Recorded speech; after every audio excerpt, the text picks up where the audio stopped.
किसान कानून को लेकर जहां विपक्ष भाजपा सरकार को घेरने में जुटा हुआ है, वहीं भारतीय जनता पार्टी भी किसानों को समझाने के लिए सड़कों पर उतर गई है। उसी कड़ी में भाजपा हरियाणा में अलग अलग जगहों पर ट्रैक्टर यात्रा निकाल रही है। रोहतक लोकसभा से भाजपा के सांसद डॉक्टर अरविंद शर्मा ने एक ट्रैक्टर यात्रा निकाली। हालांकि इस ट्रैक्टर यात्रा के दौरान उन्हें विरोध का भी सामना करना पड़ा और रोहतक जिले के कुलताना गाँव में इस यात्रा को काले झंडे भी दिखाए गए, जिस पर सांसद बोले ये किसान नहीं कांग्रेसी थे और किसान इस बिल से खुश है। विपक्ष का काम, जिसमें सबसे मोटा काम जो कांग्रेस पार्टी कर रही है, उसका काम है शोर मचाना। कोई भी काम जो भी भारतीय जनता पार्टी ने नरेंद्र मोदी जी के नेतृत्व में काम किया, चाहे धारा 370 है, 35 है, राम मंदिर, कोई भी काम, सिटीजन अमेंडमेंट एक्ट है, हर एक कानून का विरोध कांग्रेस पार्टी ने हर एक कांग्रेस विरोध किया है और इसमें भी शोर मचा रही है।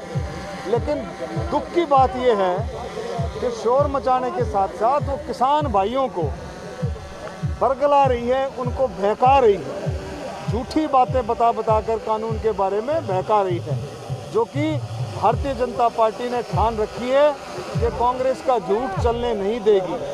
और इसी बात को लेते हुए लोगों का आपने देखा, किसानों का किस तरह से समर्थन, किसान भाइयों ने किस तरह से अपना काम, आज काम का सीज़न है, लेकिन फिर भी आप जगह जगह देखेंगे किस तरह से किसानों के अंदर जोश था। हज़ारों की तादाद में ट्रैक्टर लेकर के किसान निकला है इस बात के लिए कि नरेंद्र मोदी जी का धन्यवाद करने के लिए। जितनी भी बातें किसानों के लिए नरेंद्र मोदी जी ने की है, आज सारे का सारा ट्रैक्टर लेकर के नरेंद्र मोदी जी का धन्यवाद करने निकला है। और नरेंद्र मोदी जी ने एक ही बात कही है, हमारे कृषि मंत्री जी ने एक बात कही है, खट्टर साहब ने एक बात कही है कि एमएसपी थी, है और एमएसपी रहेगी, इसमें कोई बदलाव। इस दौरान पूर्व सहकारिता मंत्री और बीजेपी नेता मनीष ग्रोवर भी पार्टी कार्यकर्ताओं का उत्साह बढ़ाते हुए दिखाई दिए। मनीष ग्रोवर ने कृषि कानूनों को लेकर कहा कि कांग्रेस 2014 और 2019 में अपनी हैसियत देख चुकी है, उसका विरोध करना स्वाभाविक है। पीएम मोदी जो भी कानून लाते हैं, कांग्रेस उसका विरोध करती दिखाई देती है। कोई भी नया काम हो, वो जनता के बीच में भारतीय जनता पार्टी कार्यकर्ता रहता है।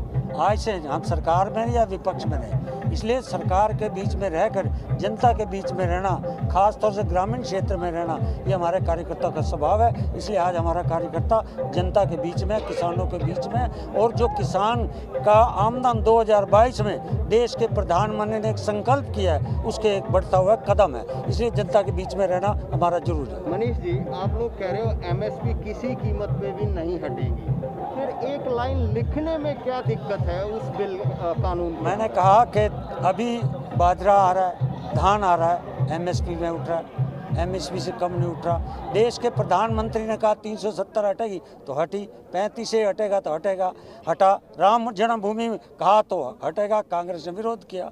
3 तलाक हमने कहा, कांग्रेस ने विरोध किया। सीए का हमने कहा, विरोध किया। कांग्रेस ने हर कीमत पर विरोध। किसान का एमएसपी रहेगा, ना हट सकता ना हट। यात्रा के दौरान अपने संबोधन में बीजेपी नेता किसानों को भरोसा दिखाते नजर आए कि एमएसपी जैसे पहले था वैसा ही रहेगा, इसे खत्म नहीं किया जा रहा है। ऐसे में अब देखना होगा कि किसानों को बीजेपी की बात पर भरोसा होता है या नहीं। रोहतक से दीपक भारद्वाज, पंजाब केसरी टीवी।